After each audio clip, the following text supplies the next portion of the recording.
जगत में प्यार की वाणी मामा हंस वाहिनी जगत व्यापिनी वाणी मामा हंस वाहिनी जगत व्यापिनी वाणी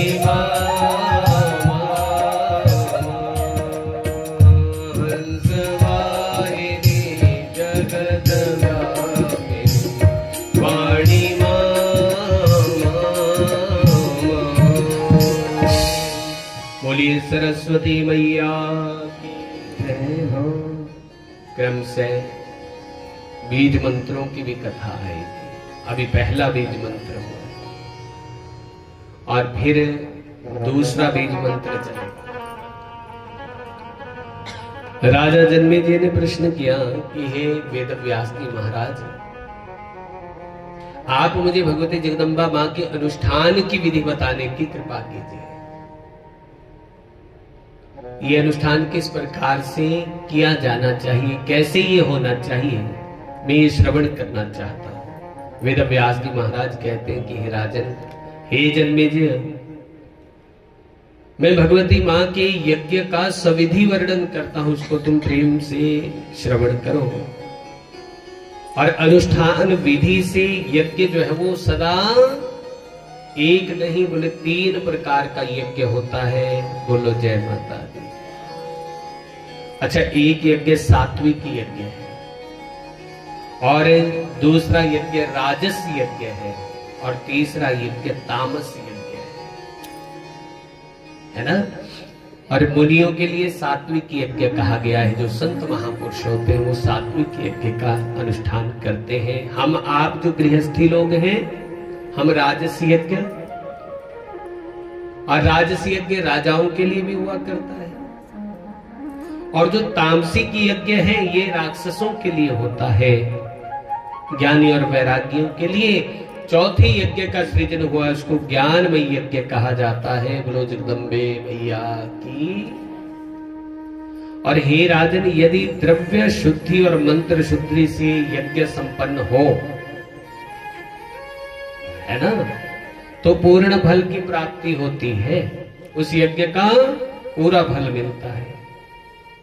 और अन्याय से उपार्जन किए हुए द्रव्य के द्वारा जो पुण्य कार्य किया जाता है, बोले ना तो वो इस लोक में सुख देता है ना परलोक में सुख देता है। और हे राजन, तुम्हारे सामने की बात है कि तुम्हारे पूर्वजों ने, तुम्हारे दादा,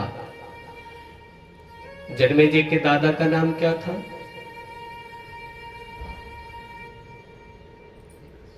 श्यामा जी नकल नहीं मारी है।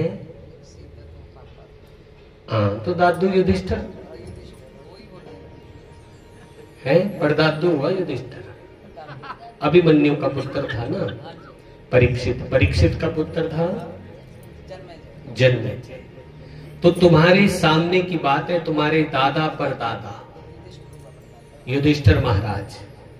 तो पांडवों ने सर्वोत्तम राजसु यज्ञ किया। सुनो, हम तो छोटी सी सोने की प्रीतमा बनाते हैं, है ना, छोटी सी सोने की प्रीतमा बना के फिर उसकी हम पूजा करते हैं। आओ भगवती मां इस मूर्ति में विराजमान हो जाओ।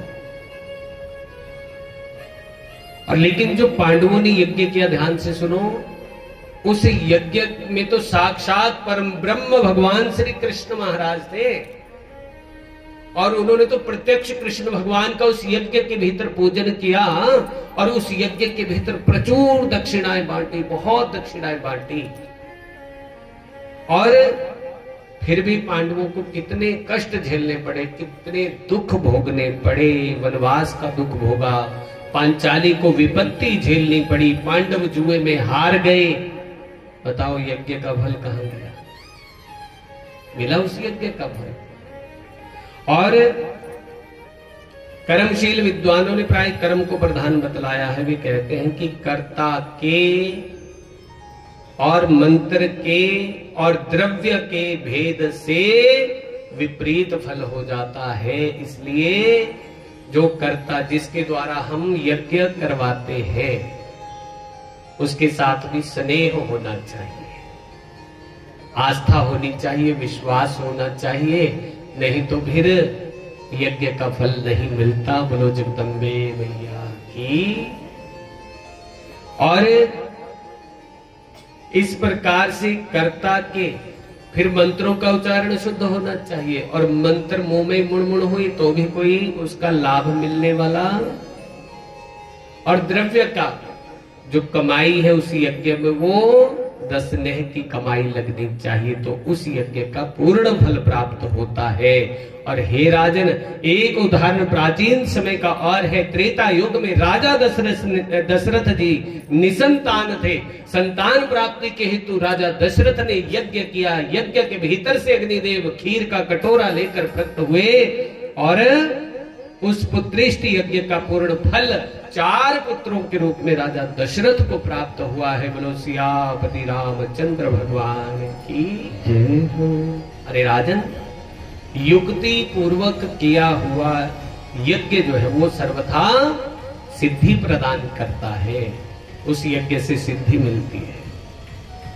और जो सात्विक यज्ञ है ये संत महापुरुषों के लिए है, ये बड़ा दुर्लभ है। वानप्रस्थी मुनि लोग ही इस यज्ञ को कर पाते हैं। और राजन, जो तपस्या में तत्पर रहने वाले मुनि हैं, संत महात्मा, वो प्रतिदिन सात्विक आहार करते हैं और जंगली पका हुआ फल खाते हैं और पशु बलि कभी नहीं करते। और इतनी श्रद्धा होती है, इतनी श्रद्धा होती है, जिस ऐसे ही यज्ञों को परम सात्विक यज्ञ कहा जाता है। बोलो जगदम्बे मैया की। और जिन यज्ञों में प्रचुर द्रव्य खर्च किया जाता है वो यज्ञ संस्कृत होने पर भी क्षत्रियों तथा वैश्यों के लिए बताए गए हैं, और अभिमान पूर्वक संपन्न होने वाले यज्ञ शूद्रों के लिए बताए गए हैं। महात्माओं ने कहा कि अभिमान बढ़ाने वाले कोप पूर्ण तामस यज्ञ ये दानवों के हुआ करते हैं, जो मुमुक्षु मोक्ष की इच्छा रखता है, और जगत से जिनको वैराग्य हो जाता है, उन महात्माओं के लिए मानसिक यज्ञ का विधान है। बोलो जगदम्बे मैया की। मानसिक यज्ञ का विधान है, क्योंकि एक मानस यज्ञ है।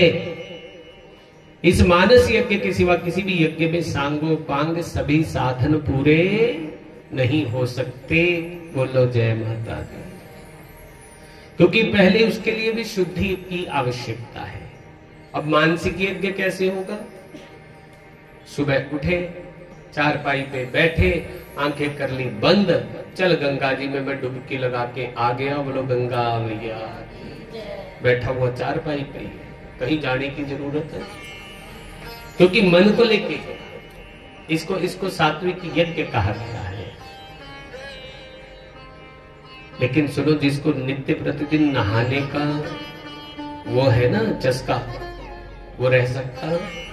कई माताओं का नियम होता है प्रातः उठ के सबसे पहला काम स्नान करना, और जिस घर में ये कार्य होता है उस घर में हमेशा सुख समृद्धि वास करती है। बोलो जय माता दी। कईयों का स्वभाव ये होता है कि नहीं, पहले घर के सारे काम कर लो, झाड़ू पोछा कर लो, फिर नहाएंगे, चाहे 10 बज जाए। कईयों के तो 12 भी बज जाते हैं, और कई मेरे जानने वाले 3-3 बजे वाले भी हैं, सिर्फ 3 बजे तक भी नहा लेते। मैंने कहा अब जरूरत क्या है नहाने की, कल ही नहा लेना। बोले रूटीन हमारी कल भी यही रहेगी, हम बदलने वाले। हाँ, तो कईयों का स्वभाव ये होता है, जैसे एक साहूकार था, सेठ था, और कारोबारी था, बिजनेसमैन था। तो मन में अभिलाषा, मेरा कारोबार बढ़े, हर कोई चाहता है। और सुनो, डॉक्टर चाहता है बीमार ज्यादा होने चाहिए लोग, है ना? हाँ, तभी चलेगी दुकान, ऐसे कैसे चलेगी, है ना? और सुनो, जो बढ़िया होता है वो कहता है रोज भंडारे, रोज बटी होनी चाहिए, तभी 50-60 हजार का जाएगा एक ही दिन में, है ना? तो हर कोई चाहता है, जैसे काशी में दुकान है, यहाँ पर मुर्दों का सामान मिलता है। सुबह वो भी अपनी पूजा करता है तो वो भी कहता है यार ज्यादा मरने चाहिए, क्योंकि ज्यादा मरेंगे तो बिक्री ज्यादा होगी, मरने वालों का सामान मिलता है। वो उसका कर्म है ना, वो अपना कर्म करता है। और सुनो, एक ब्राह्मण है, वो नित्य प्रति उठकर कहता है सर्वे भवन्तु सुखिनः, सर्वे सन्तु, सर्वे भद्राणि पश्यन्तु, मां कश्चित् दुख भाग भवेत्। एक बात सुनो, कभी तुम्हारे पुरोहित की आंख में तुम्हारे दुख को देखकर आंसू आ जाए तो समझ लेना तुम्हारा दुख दूर होने वाला है। बोलो जगदम्बे मैया की। कभी कभी ये भी लगता है कि अच्छा कोई बीमार पड़ा है, चलो हमें तो पाठ मिल गया करने को। कईयों का स्वभाव ये होता है, लेकिन जो सच में तुम्हारे दुख में दुखी हो जाए तो समझ लेना वो हाथ जोड़ के भी तुम्हारे लिए प्रे करे, प्रार्थना करे तो भी उसकी वो छोटी सी प्रार्थना ही स्वीकार हो जाएगी। बोलो जगदम्बे मैया की। एक सेठ साहूकार एक महात्मा के पास गया, महात्मा जी से कहने लगा, बोले महाराज कोई ऐसा उपाय बताओ, मेरी दुकानदारी नहीं चलती, काम धंधा नहीं चलता, पर उपाय मुझे ऐसा बताना उसमें एक भी पैसा खर्च नहीं होना चाहिए, क्योंकि जब पैसा देने की बारी आती है तो मेरे प्राण निकल जाते हैं। बोलो जगदम्बे है ना। तो महात्मा जी ने कहा कि हमें तो संसारियों को परमात्मा से जोड़ना है, इसलिए महात्मा जी ने कहा सुनो, एक भी पैसा तुम्हारा खर्च नहीं होगा, तुम चिंता मत करो, मैं तुम्हें ऐसा उपाय बताऊंगा। तुम्हें मानसिक पूजा करनी है नित्य प्रतिदिन। तुम्हारा इष्ट क्या है? कहता है मेरा इष्ट भगवती माँ है। बोलो जय माता दी। मेरा इष्ट, मेरी आराध्या मेरी भगवती माँ है। बोले बस तुम्हें भगवती माँ को नित्य प्रतिदिन स्नान कराना है, पूजन करना है, सुबह नहाना है जल्दी उठ के। बोले कैसे? बोले बस उठकर ये भाव करना कि मैं चारपाई पे जैसे ही उठा, उठ के सीधा हर की पौड़ी में पहुंचा, गंगा जी में डुबकी लगाई, फिर मुड़ के आया, फिर मैं पूजा के कक्ष में बैठा और मैंने भगवती माँ को स्नान कराया, जल से स्नान करा दिया, अब मैंने पंचामृत से स्नान करा दिया, अब मैंने सुंदर वस्त्र अलंकार धारण करा दिए, और उसके बाद बंद आंखों में ये ध्यान करना है कि मैंने माता रानी को हलवा बनाया और माता रानी को भोग लगा दिया। बोले ये प्रैक्टिकल में करना है कि आंखें बंद करके बस ऐसे ध्यान ही करना? बोले ध्यान ही करना है रोज। और सुनो, उठकर महात्मा जी के पैर पकड़ लिए, बोले महाराज धन्य हो, आपने तो मेरा इतना कल्याण कर दिया, मैं कह नहीं सकता। आपका ये फार्मूला जरूर काम करेगा महाराज, मैं यही करूंगा। अब महाराज जी से विधि विधान समझ कर निकल गया, चला गया पूजा करने के लिए। अब नित्य प्रतिदिन का नियम है, रोज प्रतिदिन बस इसी तरह से पूजा करता है रोज। और एक दिन सुनो, पूजा करते करते 12 साल बीत गए इसको, और सुबह कहीं 5 वाली बस में निकलना था और गलती से 4:30 हो गए उठने में। घड़ी देखी फटाफट, फिर फटाफट आंखें बंद की, क्योंकि नियम टूटना नहीं चाहिए, महात्मा जी ने ये कहा है। और आंखें बंद की और फटाफट भागे भागे गया, क्योंकि अब सांस फूल रही है। भागा भागा हर की पौड़ी स्नान किया, भागा भागा आया, फिर माता रानी को फटाफट उलट पुलट करके जल चढ़ाया। ये माता रानी ये ले लो, ये ले लो। और माता रानी आज हलवा बनाने का समय नहीं है, बस ये दूध का गिलास। और उसमें सुनो, जैसे ध्यान में चीनी के चम्मच डाल रहा था तो 6-7 चम्मच गलती से डाल दिया, और फिर जैसे आगे को हाथ बढ़ाने लगा, लो माता रानी आज दूध से ही काम चला लो, दूध का भोग लगा लो। लेकिन इतने में याद आया मुझसे चीनी के 6-7 चम्मच पड़ गया, अभी घुली तो होगी नहीं, तो हाथ पीछे खींच के 2-4 चम्मच निकाल लेता हूँ, कल काम आएंगे। और इतने में जैसे हाथ पीछे को खींचने लगा, आंख बंद थी, तो इसको लगा हाथ किसी ने पकड़ा। इतने में आंख खुली, ना हाथ में गिलास, ना हाथ को पकड़ने वाला। बोलो जगदम्बे मैया की। अच्छा सुनो, जो केवल और केवल मानसिक पूजा में भी इतनी कंजूसी करे, तो उसको सच में सब कुछ खरीद के लाके पूजा करवानी पड़े तो उसकी हालत क्या हो जाएगी। बोलो जगदम्बे मैया की। कि ये जो भगवती मां का यज्ञ है, इस यज्ञ में विशाल वेदी का निर्माण करना चाहिए और श्रेष्ठ ब्राह्मणों का यत्न पूर्वक पूजन करना चाहिए। और इस प्रकार से जैसा विधि विधान है, चौकी लगाकर उसमें ग्रहों की स्थापना करके भगवती मां के या तो श्रीयंत्र को स्थापित करे या भगवती की स्वर्णमयी मूर्ति बनाकर उसकी षोडशोपचार पूजा नित्य प्रतिदिन करे। और हे राजन, इस प्रकार से वित्त साठ्यम न करणीयम, अगर परमात्मा ने दिया है, भगवती मां ने दिया है, तो कंजूसी नहीं करनी चाहिए। एक ये यज्ञ है जिसमें कोई कंप्रोमाइज नहीं होता।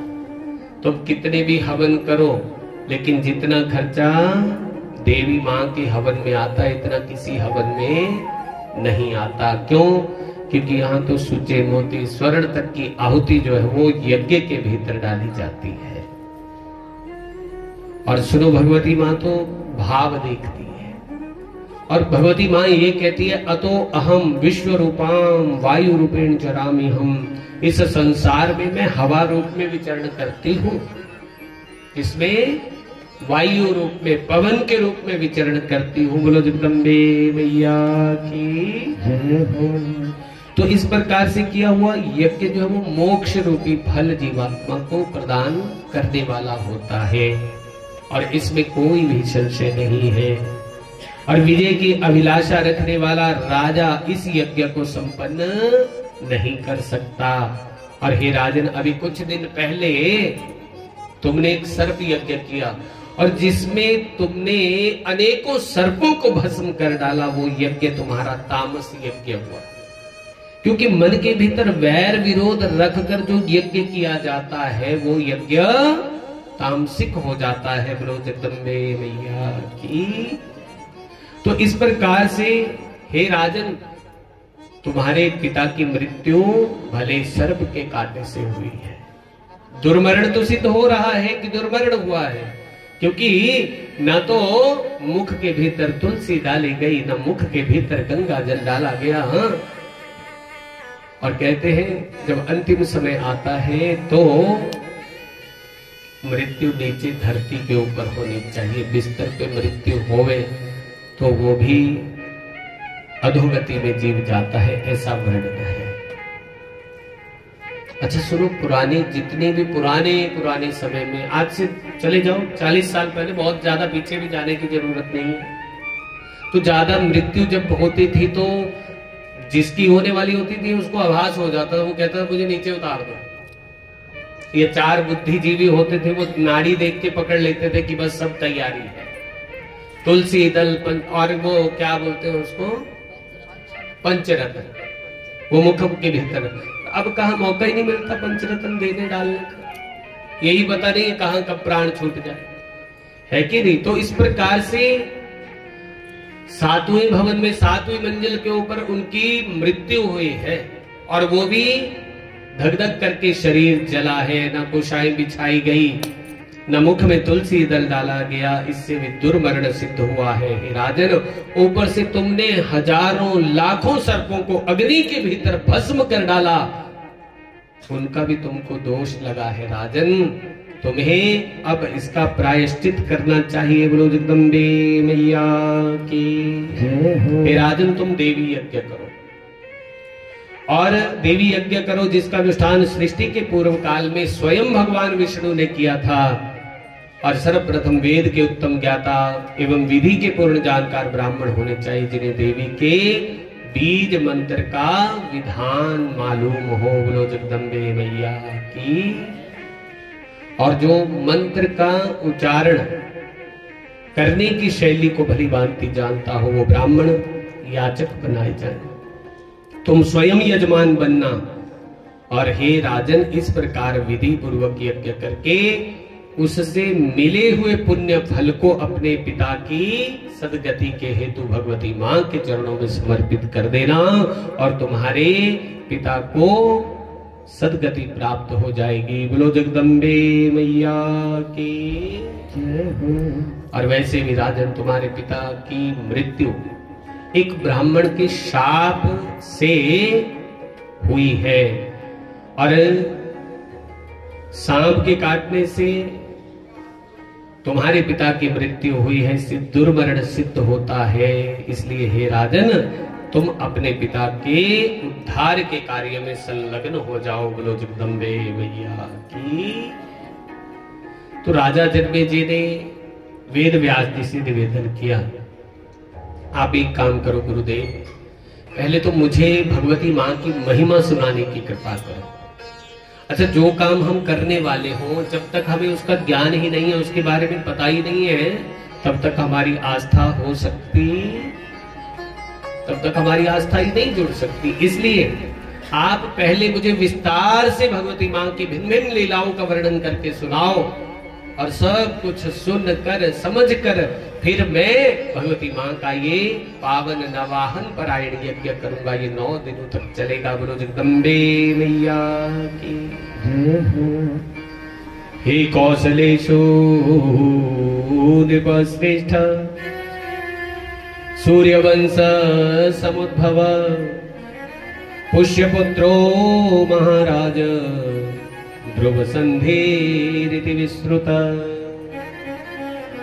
और बहुत सुंदर प्रसंग जो है देवी भागवत के भीतर आ रहा है, तो आओ इस प्रसंग को श्रवण करने से पहले थोड़ा सा बीज मंत्र का उच्चारण करेंगे। ओम ऐं ह्रीं क्लीं चामुंडाय विद्ये। ओम ऐं ह्रीं क्लीं चामुंडाय विद्ये। ओम ऐं ह्रीं क्लीं चामुंडाय विद्ये। ओम ऐं ह्रीं क्लीं चामुंडाय विद्ये। ओम ऐं ह्रीं क्लीं चामुंडाय विद्ये। ओम ऐं ह्रीं क्लीं चामुंडाय विद्ये। ओम ऐं ह्रीं क्लीं चामुंडाय विद्ये। ओम ऐं ह्रीं क्लीं चामुंडाय विद्ये। ओम ऐं ह्रीं क्लीं चामुंडाय विद्ये। ओम ऐं ह्रीं क्लीं चामुंडाय विद्ये।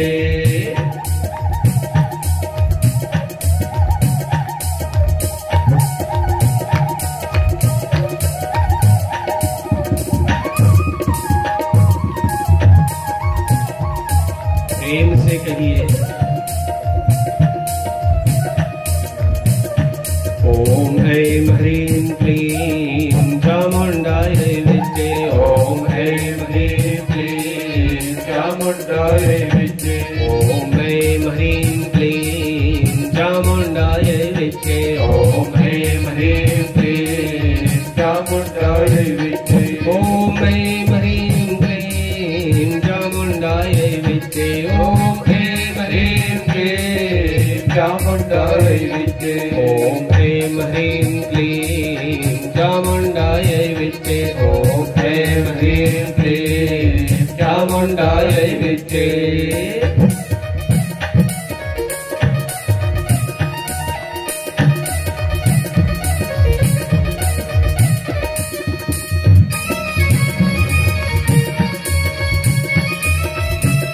जय माता दी।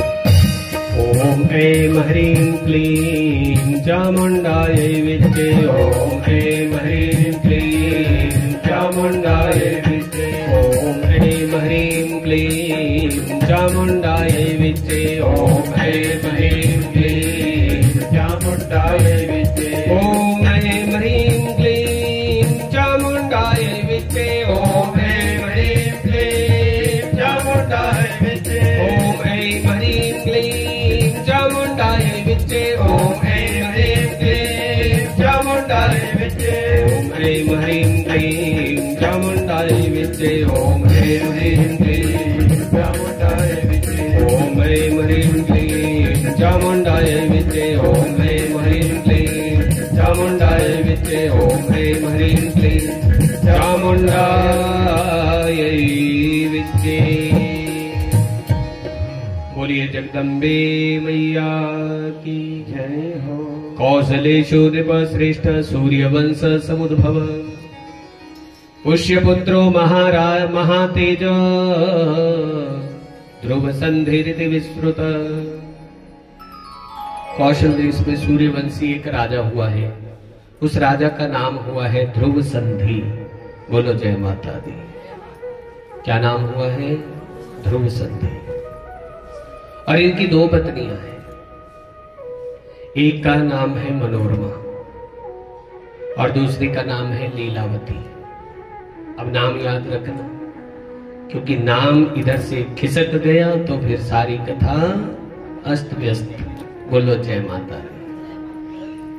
तो राजा का नाम ध्रुव संधि, दो पत्नियां, बड़ी पत्नी का नाम मनोरमा है और छोटी का नाम लीलावती है। अच्छा, दो पत्नियां जिसकी होती हैं उनमें से खराब कौन से वाली होती है? देखो, आपको ज्यादा पता है, हमें कम पता है। तो बड़ी सीधी है, सरल है, सरल स्वभाव की है। और मनोरमा ने सुंदर घड़ी में एक बालक को जन्म दिया। उस बालक का नाम सुदर्शन रखा गया। बोलो जय माता दी। और लीलावती ने भी 1 महीने के बाद पुत्र को जन्म दिया। उस पुत्र का नाम जो था शत्रुजित रखा गया। बोलो जगदम्बे मैया की। और महाराज दोनों पुत्रों से एक समान प्रेम करते हैं, लाड प्यार में कोई कमी नहीं है, कोई भेदभाव नहीं है। और लगभग 3-4 बरस की अवस्था दोनों की हो चुकी थी। महाराज शिकार खेलने के शौकीन थे और एक दिन शिकार खेलने को गए। महाराज ध्रुव संधि शिकार खेलने को गए तो किसी सिंह के ऊपर दृष्टि पड़ी। आज सिंह का शिकार करने लगे। जब सिंह का शिकार करने लगे तो सिंह को बाण मारा, लेकिन वो बच गया। फिर हल्का सा घायल हुआ तो झाड़ियों में, सघन झाड़ियों के भीतर वो सिंह जो था छिप गया। जो झाड़ियों के भीतर छिपा और उसके बाद राजा जब झाड़ियों के समीप आया तो झाड़ियों के भीतर से पूरे क्रोश में, पूरे क्रोध के भीतर आक्रोश में आकर महाराज ध्रुव संधि के ऊपर आक्रमण कर दिया और उनके सिर के ऊपर बैठ के अपने तीखे नखों से महाराज ध्रुव संधि के सारे शरीर को छेद डाला और ध्रुव संधि की मृत्यु हो गई। बोलो जगदम्बे मैया की। और ध्रुव संधि की मृत्यु का समाचार सुना श्रेष्ठ मंत्री जंगल के भीतर आए, उनके मृतक शरीर को उठाया और उस शरीर का दाह संस्कार किया। मंत्रिमंडल और प्रजावर्ग, मुनिवर वशिष्ठ, इन सब ने देखा कि लगभग 5 वर्ष की अवस्था होने वाली है। 4.5 वर्ष का हुआ था सुदर्शन। ज्येष्ठ पुत्र है, बड़ा पुत्र है और सर्वथा ज्येष्ठ ही गद्दी का अधिकारी होता है, उत्तराधिकारी बनता है। इसलिए सब ने मंत्रणा की और उसको राजकुमार बनाकर जो उसको गद्दी के ऊपर बिठाने की जब तैयारी प्रारंभ की तो लीलावती से रहा नहीं गया महाराज। और लीलावती ने अपने पिता युधाजित को समाचार भेजा, जो अपने दोहित्र का हित साधन करने के लिए उज्जैन से चलकर आया। ये भी कौशल देश में पहुंच गया। बोलो जगदम्बे मैया की।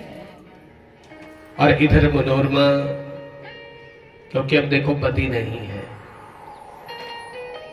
और मनोरमा ने अपने पिता वीरसेन को, जो कलिंग देश का शासक था, अपने दोहित्र का हित साधन करने को, सुदर्शन का हित साधन करने को बुला लिया। और दोनों पक्षों से दोनों नाना आए हैं, एक युधाजित है और दूसरा वीरसेन है। दोनों के साथ खूब सेना थी और स्थिति इतनी भयंकर। एक कहता है कि सुदर्शन, वीरसेन कहता है सुदर्शन बड़ा है, ये राजगद्दी पे बैठना चाहिए। और इधर जो शत्रुजित है उसका नाना युधाजित, वो कहता है अरे तुम इनको आपस में लड़ा के देखो, देखो 4-4.5 वर्ष के बच्चे, और शत्रुजित ज्यादा बलवान है, इसलिए जो बलवान होता है वही राजपाट का अधिकारी होता है। बोलो जगदम्बे भैया, इसलिए इसको राजगद्दी के ऊपर बिठाया जाए। और एक बोले सुदर्शन, दूसरा बोले शत्रुजित, और इस प्रकार से दोनों पक्ष जो थे वो युद्ध में डट गए महाराज। और इतने वीर कटे, सारी सेना लड़ लड़ के समाप्त हो गई। और इस प्रकार से युधाजित जो था ये बहुत बलवान था, और इसने महाराज वीरसेन को समाप्त कर डाला युद्ध भूमि के भीतर। वहां से एक सैनिक भागा भागा आया और रानी मनोरमा के कान में कहा, तुम्हारे पिता युद्ध भूमि में काम आ गए, उनका प्राणांत हो गया है, और इसलिए हे देवी, अगर तू सुरक्षित रहना चाहती है तो अपने पुत्र को लेकर यहां से निकल जा, वरना वो युधाजित आएगा, तुम्हें और तुम्हारे पुत्र को भी मार डालेगा इस राज्य के लोभ के चक्कर में। बोलो जगदम्बे भैया की। किम करोमि क्व गच्छामि पिता वेदितो रणे, भरता चापि मृतो अद्यैव, पुत्रो अयं मम बालक। मनोरमा को अपने पिता की मृत्यु का जो समाचार लगा तो सुनो, आंखों से झरझर आंसू बहे, रोने लगी, क्या करूं, कहां जाऊं। जो पति था वो तो पहले ही मृत्यु को प्राप्त हो गया। देखो, जीवन में बहुत परीक्षा होती है माताओं की, सबसे अधिक अधिकार पति के ऊपर होता है। पति नहीं रहता तो फिर पिता के ऊपर अधिकार होता है। मायके का बड़ा सहारा होता है, पुत्री को बहुत सहारा होता है, और उस मायके में कदाचित पिता भी दुनिया छोड़ के चला जाता है तो उसका कोई अवलंब, कोई भी सहारा उस पुत्री का नहीं रह जाता। आज मनोरमा की आंख से निरंतर अश्रुपात हो रहा है। मनोरमा कहती है, इस शरीर का जो स्वामी था वो युद्ध में काम आ गया, वो जंगल में सिंह के द्वारा मारा गया, और पिता युद्ध में काम आ गया। अब मैं कहां जाऊं, मेरा कोई सहारा नहीं है। क्योंकि सुनो, यहां से भागकर अगर मैं कलिंग देश में जाऊंगी तो युधाजित मुझे वहां भी नहीं छोड़ेगा। मैं जाऊं तो कहां जाऊं। और इतनी परेशान हो गई, इतनी उदास, इतनी हताश, इतनी निराश हो गई। और इधर जय जय घोष होने लगा युधाजित का, नगर के भीतर वो प्रवेश करने लगा। मनोरमा सोचती है, अगर मैंने निकलने में यहां से विलंब कर दिया तो मेरे पुत्र को मार डालेगा वो दुष्ट पापी।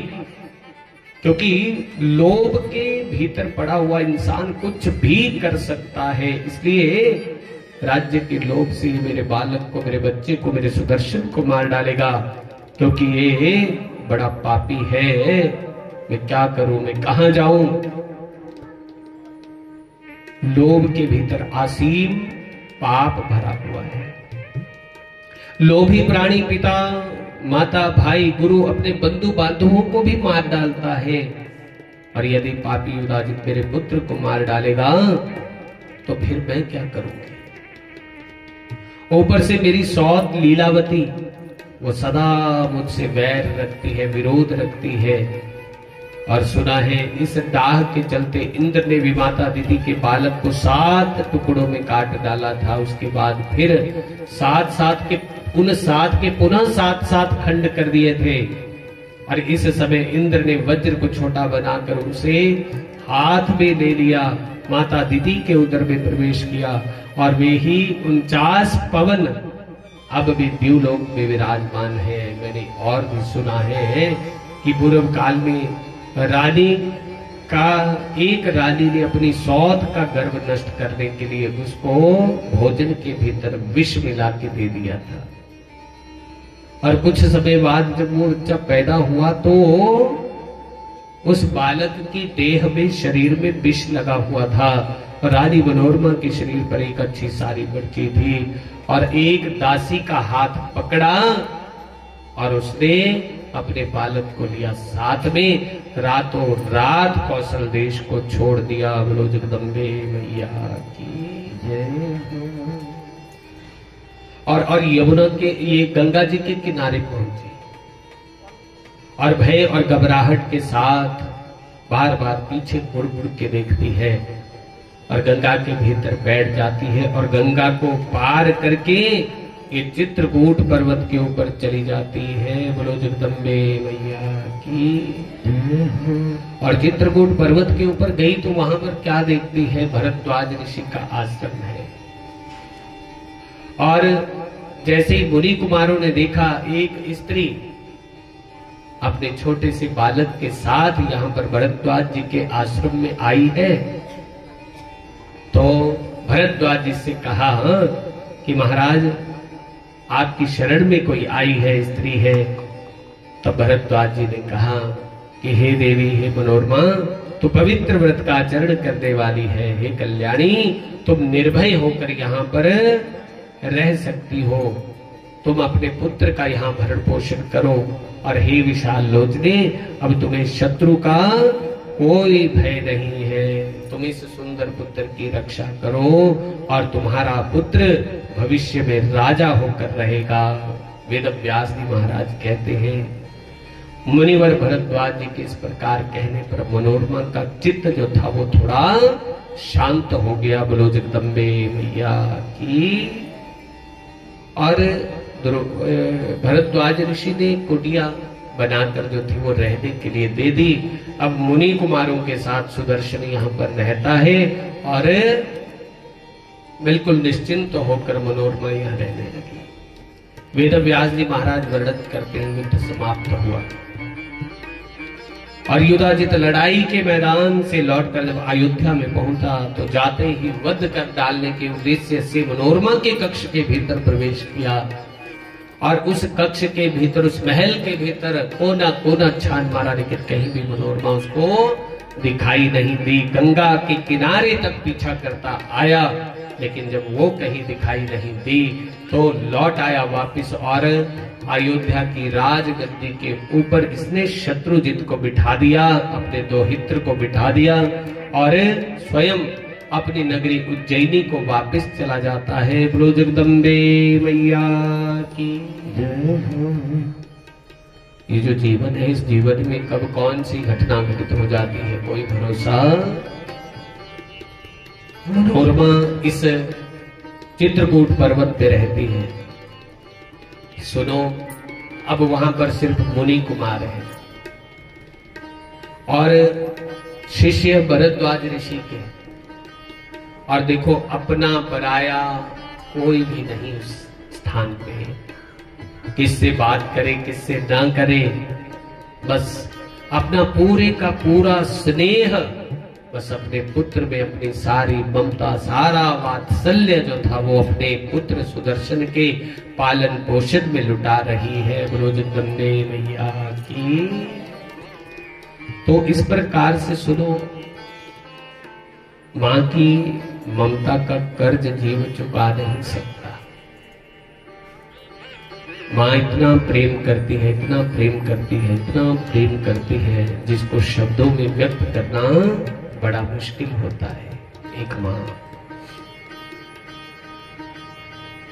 उस मां का एक बच्चा था और जीवन में इतनी निर्धनता थी, इतनी गरीबी थी, इतनी गरीबी थी कि 4 बरस के अपने बच्चे का तन ढकने के लिए भी उसके पास कुछ नहीं था।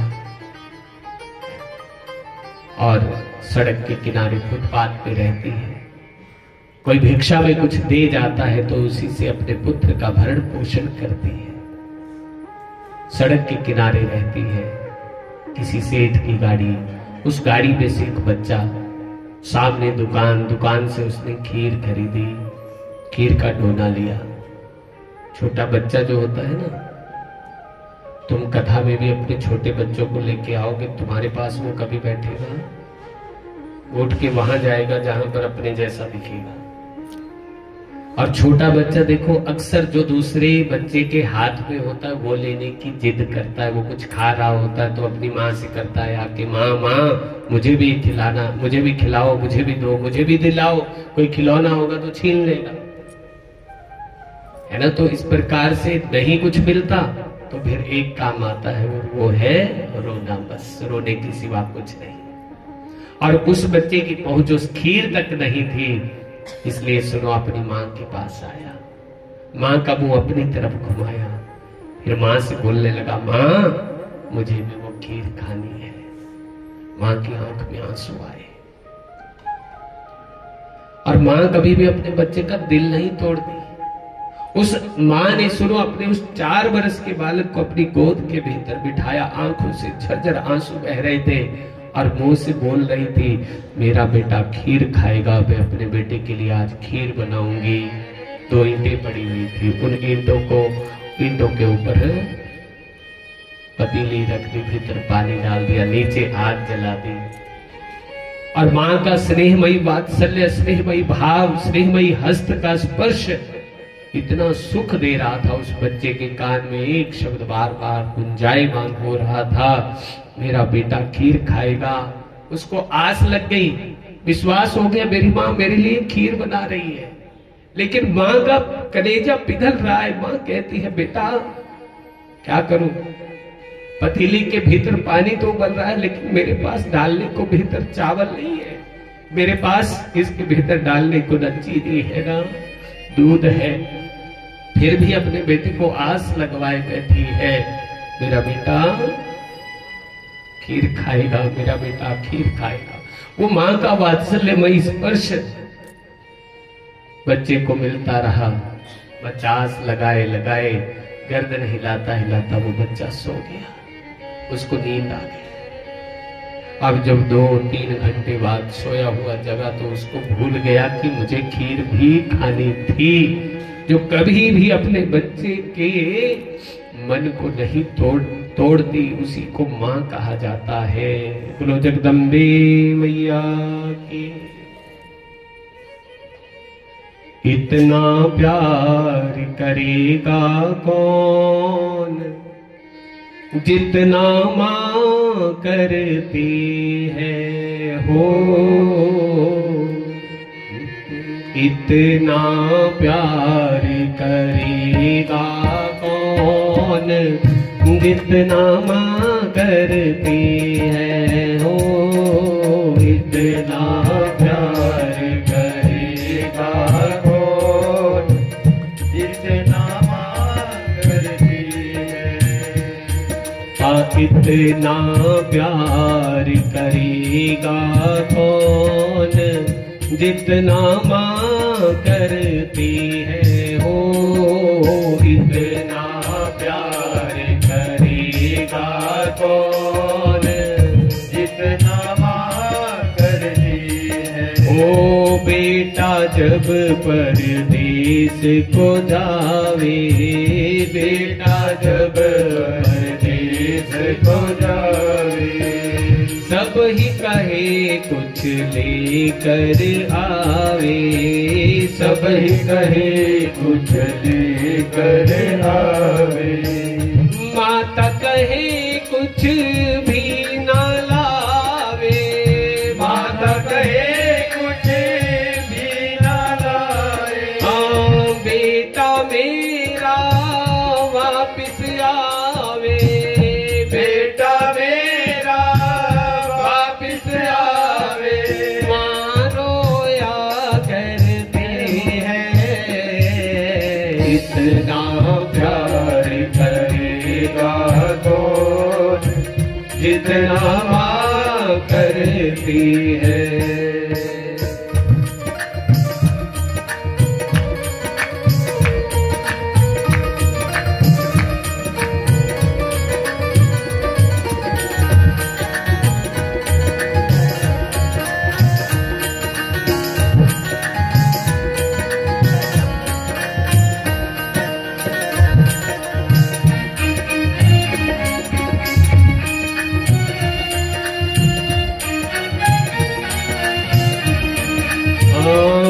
बेटा जब परदेश को जाए, बेटा जब परदेश को जाए, ओ भैया कहे कुछ लेकर आवे, भैया कहे कुछ लेकर आवे, माँ बहना कहे कुछ लेकर आवे, बहना कहे कुछ लेकर आवे, ओ पत्नी कहे कुछ लेकर आवे, पत्नी कहे कुछ लेकर आवे, माता कहे कुछ भी ना लावे, माता कहे कुछ भी ना लाए, हाँ बेटे को मेरे आँच न आवे, बेटे को मेरे आँच न आवे, माँ रोया करते हैं, इतना प्यार करेगा कौन जितना माँ करती है, ओ इतना प्यार करेगा कौन जितना माँ करती है, इतना प्यार करेगा कौन जितना माँ करती है। सुदर्शन से इतना प्रेम करती है माँ, इतना प्रेम करती है। दिन बीतते गए, महीने बीते, वर्ष बीते, बालक सुदर्शन थोड़ा प्रौढ़ावस्था में आया, थोड़ा बड़ा हुआ, और जब थोड़ा वृद्धि को प्राप्त हुआ तो अब मुनि कुमारों के साथ खेलता है, खेल कूद में सम्मिलित होता है। और एक दिन एक मुनि कुमार वहां पे आया, और वो मुनि कुमार हास परिहास में विदल को क्लीब कह दिया उसने। क्लीब का मतलब होता है नपुंसक। अब सुनो, वो अंतिम वर्ण जो था ब सुनाई नहीं दिया, और सुदर्शन के कान में क्ली शब्द पड़ा है, और क्ली में बिंदी लग जाए तो क्या बन गया? क्लीम। और ये महाकाली का बीज मंत्र बन गया महाराज। लेकिन अभी क्लीब उच्चारण सुनाई दिया तो सुनो, ये शब्द जो था क्ली, ये जम गया सुदर्शन के मन के भीतर। और सुदर्शन जो था उस शब्द को सुनकर बार बार अनुस्वारहीन उस शब्द को ही बार बार रटने लगा, बार बार बोलने लगा, क्ली क्ली क्ली क्ली क्ली क्ली। और ये काम बीज नामक भगवती जगदम्बा का बीज मंत्र महाराज, और वही मंत्र सुदर्शन के मन के भीतर जम गया। तदासौ पंचमे वर्षे प्राप्यम मंत्रम मनोत्तमम ऋषि छंदो विहीनश्च ध्यान न्यास विवर्जितम। देखो, ये अनुस्वारहीन है, ऋषि छंद, कोई विनियोग का पता नहीं, कैसे मंत्र प्रारंभ किया जाता है, बस अनुस्वारहीन है, आधा अधूरा मंत्र है। और सुदर्शन के मन के भीतर ये जम गया, और क्ली का जप करता हुआ खेलने लगा, कूदने लगा। सोने पर भी इस मंत्र की विस्मृति नहीं होती, सोए सोए भी क्ली क्ली क्ली क्ली जपता रहता है। बोलो जगदम्बे मैया की। सुनो, माँ तो माँ होती है। बच्चा गलत भी बोलता है, गलत भी करता है, तो माँ क्या करती है? उसको अपने हृदय से लगाती है। और सुनो, जन्म देने वाली माँ हमसे इतना प्रेम करती है, तो जिसने सारी सृष्टि को जन्म दिया है, सारी सृष्टि को बनाया, वो कितना प्रेम करती होगी। और भगवती माँ का हृदय जो था करुणार्द्र हो गया। काम बीज मंत्र के प्रभाव से अब धीरे धीरे बोले सांगो पांग धनुर्वेद नीति शास्त्र संपूर्ण विद्याएं भली भांति आहा समाने लगी हृदय के भीतर। और राजकुमार सुदर्शन को भगवती माँ ने दर्शन देकर कृतार्थ किया। आज माँ का दर्शन पाया, राजकुमार सुदर्शन का मुख प्रसन्नता से खिल उठा, और जगत जननी की कृपा से उसे धनुष बहुत से तीखे बाण तुनीर कवच प्राप्त हुए। बोलो जगदम्बे मैया की। अनुस्वारहीन और सुनो आधा अधूरा अस्पष्ट मंत्र भी भगवती माँ का फलीभूत होता है। बोलो जय माता दी। और इधर एतस्मिन् समये पुत्री काशीराजस्य सुप्रिया नामना शशिकला दिव्या सर्वलक्षण संयुता। तो एतस्मिन् समये पुत्री काशीराजस्य सुप्रिया, और उसी समय काशी का जो राजा है नाम है सुबाहु। क्या नाम है? सुबाहु की लाडली कन्या जिसका नाम था शशिकला।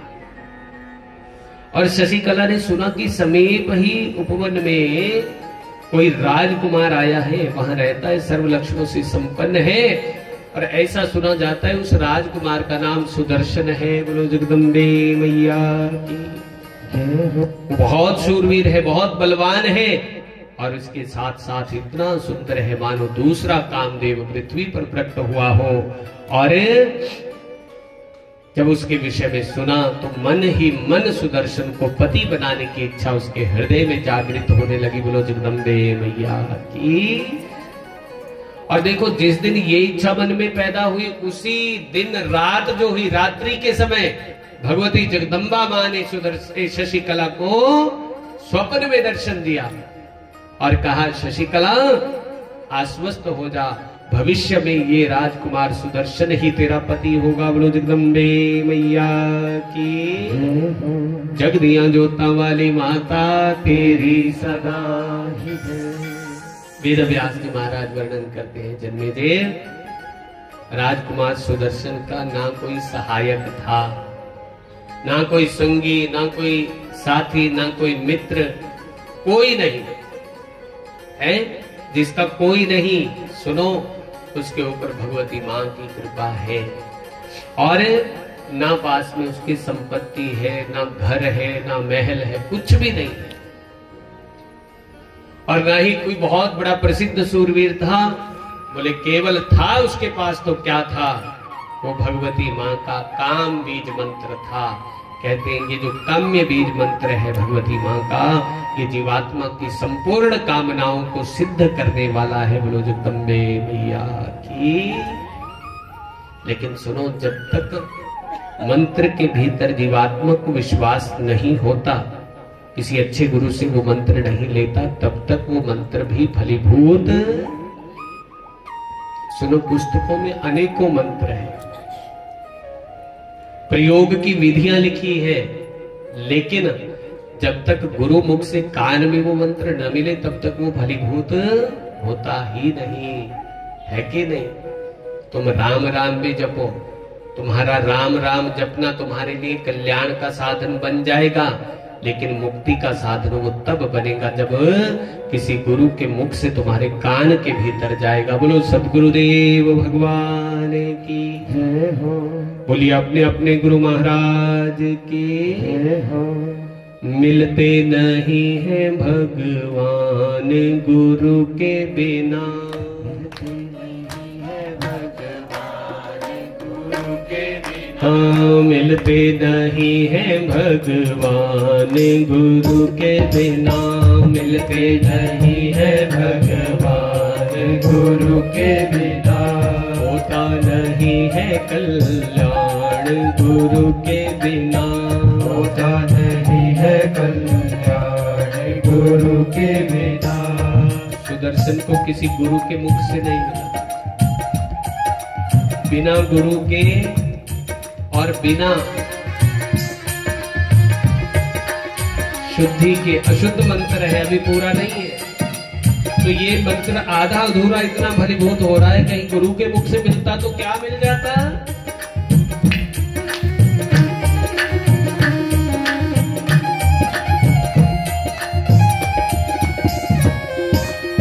मिलते नहीं है भगवान गुरु के बिना, मिलते नहीं है भगवान गुरु के बिना। होता नहीं है कल्याण गुरु के बिना, होता नहीं है कल्याण गुरु के बिना। काशी में जालो चाहे मथुरा में जालो, काशी में जालो चाहे मथुरा में जालो, नहालो चाहे हरिद्वार, गुरु के बिना मिलते नहीं है भगवान, गुरु के बिना।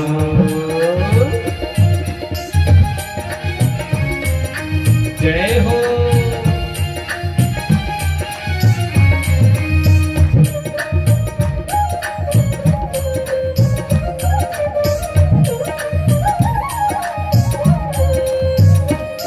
ओ द्वारिका जालो चाहे रामेश्वर जालो, द्वारिका जालो चाहे रामेश्वर जालो, हरे द्वारिका जालो चाहे रामेश्वर जालो, द्वारिका जालो चाहे रामेश्वर जालो, तीर्थ कर लो हजार, गुरु के बिना मिलते नहीं है भगवान, गुरु के बिना।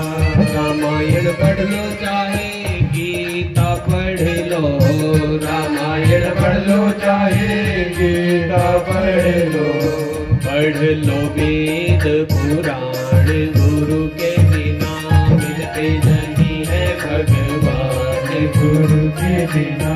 गुरु गोविंद दो खड़े,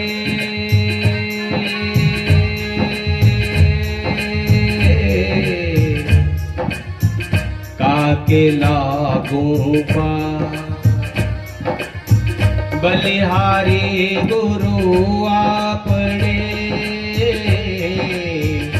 जिन गोविंद दियो मिलाए, माला जप लो धूनी रमा लो, माला जप लो धूनी रमा लो, होगा नहीं कल्याण, गुरु के बिना मिलते नहीं है भगवान, गुरु के बिना मिलते नहीं है भगवान, गुरु के बिना नहीं है भगवान, गुरु के बिना मिलते नहीं है भगवान, गुरु के बिना।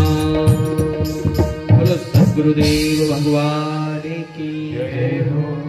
तद विद्धि प्रणिपातेन परिप्रश्नेन सेवया उपदेक्ष्यन्ति ते ज्ञानम ज्ञानिने तत्वदर्शी। गुरु के द्वारा जो कान के भीतर ये मंत्र मिलता है, वो मंत्र जीवन में हमारे कैसे असर करता है, इसके लिए एक दूध और दही का दृष्टांत है। अब सुनो, सर्दी का मौसम है ना, लेकिन दिन में धूप बड़ी कड़कती है, दिन में स्वेटर कोटी डालने को मन करता है, लेकिन सूर्य जैसे ही अस्तांचल में जाता है फिर ढूंढने लगते हैं कि थिरक खुरी कोटी से एनिमल नहीं, फिर शाल ढूंढी जाएगी है?